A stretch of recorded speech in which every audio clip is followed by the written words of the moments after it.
Hello students, welcome everyone. तो आज हम लोग एक नया लेसन स्टार्ट करने जा रहे हैं। इस लेसन में हम लोग पढ़ेंगे ग्रुप 14 एलिमेंट्स के बारे में। ग्रुप 14 एलिमेंट्स को हम कार्बन फैमिली के नाम से भी जानते हैं, क्योंकि जो ग्रुप 14 एलिमेंट्स है उनमें फर्स्ट मेंबर कौन है? कार्बन है। क्लियर है? अब हम लोग पहले ग्रुप 14 के अंदर जो जो एलिमेंट्स आते हैं उनको देखते हैं। तो कौन कौन से आते हैं? कार्बन, सिलिकॉन, जर्मेनियम, टिन और लेड, जिसे हमने एक फनी ट्रिक के थ्रू याद किया था कि केमिस्ट्री सर जी सुनो प्रभु। ठीक है, अब हम फर्स्ट मेंबर जो कि ये कार्बन, उसकी बात कर लेते हैं। तो कार्बन जो है वो 17th मोस्ट अबंडेंट एलिमेंट है। मतलब अर्थ क्रस्ट पे इसकी जो अबंडेंसी है वो उस अबंडेंसी की सीरीज में ये 17 नंबर पर आता है। ये फ्री फॉर्म में भी पाया जाता है और as well as combined state में भी ये पाया जाता है। फ्री फॉर्म की अगर हम बात करें तो कोल, ग्रेफाइट एंड डायमंड जो है ये इस फॉर्म में हमको मिल सकता है कार्बन। कंबाइंड स्टेट की बात करें तो जो कार्बन है वो कार्बन या तो मेटल से लिंक्ड होगा, मतलब उससे कंबाइंड होगा, तो मतलब मेटल कार्बोनेट के फॉर्म में ये मिल सकता है हमको, मेटल कार्बोनिल के फॉर्म में मिल सकता है, या हाइड्रोकार्बन्स के फॉर्म में भी मिल सकता है। हाइड्रोकार्बन्स मतलब वही अल्केन्स, अल्किन्स और अल्काइंस, जिसमें जैसे हम सिंपलेस्ट एल्केन लेते हैं तो मीथेन CH4, मतलब यहाँ पर भी कार्बन क्या 4 हाइड्रोजन से कंबाइंड है ना, तो ये कंबाइंड स्टेट में है। क्लियर है? उसके बाद ये CO2 गैस के फॉर्म में भी हमको मिल सकता है, जिसका परसेंटेज कितना होता है एयर में? 0.3%। ठीक है, अब ये जो कार्बन है ये 3 आइसोटोपिक फॉर्म में मिलता है। आइसोटोप मतलब एटॉमिक नंबर तो सेम होगा परंतु मास नंबर क्या हो जाएगा? डिफरेंट होगा। तो देखो C12, C13 और C14 ये 3 आइसोटोपिक फॉर्म है कार्बन के। अब यहाँ कार्बन का एटॉमिक नंबर तो 6 है, पर मास नंबर क्या है? यहाँ पर 12 है, यहाँ पर 13 है और यहाँ पर क्या है? 14 है। तो ये C12 और C13 जो आइसोटोप हैं ये स्टेबल आइसोटोप्स हैं, पर ये जो C14 है ये रेडियो एक्टिव आइसोटोप्स हैं। मतलब इसका यूज हम करते हैं स्पेक्ट्रोस्कोपिक टेक्निक्स में। ठीक है, अब हम बात करते हैं सिलिकॉन की। तो सिलिकॉन जो है ये सेकेंड मोस्ट अबंडेंट एलिमेंट है अर्थ क्रस्ट में, और इसको याद करना भी काफ़ी हमको ईजी होगा कि कार्बन के बाद नेक्स्ट मेंबर कौन है? सिलिकॉन है, मतलब सेकेंड नंबर पे आ रहा है और यही सेकेंड मोस्ट अबंडेंट एलिमेंट भी है। ठीक है, अब उसके बाद जो हम देखें सिलिकॉन को, तो सिलिकॉन जो है सिरेमिक, ग्लास और सीमेंट का एक इम्पॉर्टेंट कंपोनेंट है, और नेचर में ये सिलिका और सिलिकेट्स के फॉर्म में प्रेजेंट होता है। जर्मेनियम की बात करें तो ये काफ़ी ट्रेस अमाउंट में पाया जाता है, मतलब काफ़ी कम होता है इसका अमाउंट। टीन की बात करें तो ये कैसिटराइट या SnO2 के फॉर्म में मिलता है, tin oxide, SnO2 tin oxide. PB lead की अगर हम बात करें तो वो गैलेना या PbS के फॉर्म में हमको मिलता है। अब हमको इन तीनों चीज़ों के बारे में इतना याद नहीं करना है, हमको बस एक मेन इंपॉर्टेंट पॉइंट तो याद रखना ही है कि ये जो सिलिकॉन और ये जो जर्मेनियम है ये सेमीकंडक्टर को बनाने में यूज किए जाते हैं। सेमीकंडक्टर्स लाइक क्या हो गए? हमारा ट्रांजिस्टर।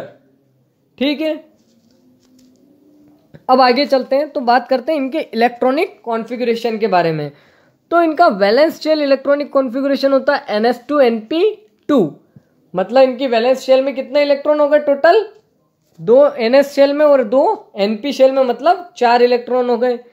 तो यहाँ हम कॉन्फ़िगरेशन लिखा है तो ये नोबल गैस लिखी है, फिर उसके बाद हमने ये इसका आउटरमोस्ट इलेक्ट्रॉनिक कॉन्फ़िगरेशन लिखा है। तो यहाँ देखेंगे कि यहाँ ओनली नोबल गैस कोर है इन दोनों में। यहाँ क्या हो रहा है, नोबल गैस कोर के साथ साथ 10 डी इलेक्ट्रॉन्स भी हैं, और यहाँ पर नोबल गैस कोर के साथ साथ 10 डी इलेक्ट्रॉन्स भी है और 14 एफ इलेक्ट्रॉन्स भी हैं, जैसा कि हम पढ़ रहे थे ग्रुप 13 एलिमेंट के केस में। ठीक है, यहाँ पर सभी के वैलेंस शेल में NH2NP2 इलेक्ट्रॉनिक कॉन्फ़िगरेशन हमको देखने को मिल रहा है। अब बात करते हैं कोवेलेंट रेडियस के बारे में। तो जो कोवेलेंट रेडियस है वो डाउन द ग्रुप अगर हम मूव करते हैं, मतलब कार्बन से सिलिकॉन तक की हम बात कर रहे हैं, तो वहाँ पर क्या होता है कि ये बढ़ती है। मतलब हमको ये तो पता ही है कि शेल्स बढ़ रहे हैं तो साइज भी बढ़ेगा, और साइज बढ़ेगा तो फिर उसके बाद जो ये कोवेलेंट बॉन्ड बनाएगा, मतलब दो एटम के बीच में जब बॉन्ड बनेगा कोवेलेंट टाइप का, तो उसकी रेडियस भी बड़ी होगी, क्योंकि साइज बड़ी है, और साइज बड़ी होने के कारण ओवरलैपिंग जब होगी तो उस ओवरलैपिंग के बाद जो बॉन्ड बनेगा तो उस बॉन्ड की भी लेंथ क्या हो जाएगी, बढ़ जाएगी। तो मतलब ये डाउन दी ग्रुप तो क्या होती है, कोवेलेंट रेडियस इंक्रीज होती है। मतलब कहाँ से कहाँ तक, कार्बन से सिलिकॉन तक। देखिए इलेक्ट्रॉनिक कॉन्फ़िगरेशन का बहुत मैटर करता है यहाँ पर। यहाँ कार्बन और सिलिकॉन का तो इलेक्ट्रॉनिक कॉन्फ़िगरेशन सेम था, मगर यहाँ पर ओनली क्या हो रहे थे, शेल्स बढ़ रहे थे। यहाँ 2s शेल था, यहाँ 3s शेल हो गया। ठीक है, तो ये तो इसकी कोवेलेंट रेडियस बढ़ गई। पर यहाँ पर सिलिकॉन से लेड की बात करते हैं हम, तो यहाँ ओनली स्मॉल इंक्रीज हमको देखने को मिलता है। क्यों स्मॉल इंक्रीज देखने को मिलता है, क्योंकि यहाँ पर कंप्लीटली फिल्ड डी और एफ ऑर्बिटल आ जाते हैं। जब हम सिलिकॉन से या लेड तक जा रहे हैं, तो जब हम जर्मेनियम को देखते हैं तो यहाँ पर क्या कंप्लीटली फिल्ड डी ऑर्बिटल है, टिन के पास भी कंप्लीटली फिल्ड डी ऑर्बिटल है, और लेड के पास भी कंप्लीटली फिल्ड डी ऑर्बिटल और कंप्लीटली फिल्ड एफ ऑर्बिटल भी है। तो उसके कारण हो क्या रहा है, स्मॉल इंक्रीज हमको क्यों देखने को मिल रहा है। देखो क्यों स्मॉल इंक्रीज हमको देखने को मिल रहा है, इस चीज़ को समझते हैं। तो यहाँ तो क्या हो रहा था कि यहाँ डायरेक्ट शेल बढ़ रही थी, ठीक है कोई बात नहीं, पर यहाँ जो ये सिलिकॉन से डायरेक्ट जैसे हम जर्मेनियम में जाते हैं, तो यहाँ पर बिल्कुल स्मॉल चेंज क्यों देख पा रहे हैं हम, क्योंकि ये जो 10 डी इलेक्ट्रॉन हैं, ये डी इलेक्ट्रॉन जो आउटर मोस्ट इलेक्ट्रॉन होता है उसको शील्ड नहीं कर पाते हैं। क्यों शील्ड नहीं कर पाते, क्योंकि डी ऑर्बिटल का शेप कैसा होता है, डिफ्यूज्ड होता है। तो जो रिपल्शन होता है इलेक्ट्रॉन्स के बीच में, इंटर इलेक्ट्रॉनिक रिपल्शन, वो अच्छे से काम नहीं कर पाता है, और इसके बदले में हो क्या जाता है कि वो जो आउटर मोस्ट शेल है वो न्यूक्लियर चार्ज के बढ़ जाने से वो और न्यूक्लियस के पास आ जाती है। मतलब जो इंक्रीज्ड न्यूक्लियर चार्ज है वो उस शेल को और अपनी ओर खींच लेता है, और डी इलेक्ट्रॉन्स उसमें कुछ भी नहीं कर पाते हैं। क्यों, क्योंकि उनका डिफ्यूज्ड शेप है। जब हम टिन के केस में जाएंगे तो यहाँ पर अप्रोक्सीमेटली हमको सेम कोवेलेंट रेडियस मिलेगी, पर जैसे हम टिन से लेड की ओर मूव करेंगे तो अब यहाँ एफ ऑर्बिटल भी आ गए हैं और डी ऑर्बिटल भी आ गया है, और ये एफ डी से और ज़्यादा डिफ्यूज्ड शेप का होता है। तो वो जो रिपल्शन हो रहा होता है इलेक्ट्रॉनों का उसे और कम कर देता है, और न्यूक्लियर चार्ज तो बढ़ ही रहा है, क्योंकि यहाँ इसका एटॉमिक नंबर तो और बढ़ चुका, मतलब इलेक्ट्रॉन और प्रोटॉन बढ़ चुके हैं इसमें। तो इलेक्ट्रॉन तो कहाँ घुसे, एफ और डी ऑर्बिटल में, जो कि कोई काम के ही नहीं है, उस चीज़ को रोक ही नहीं पा रहे।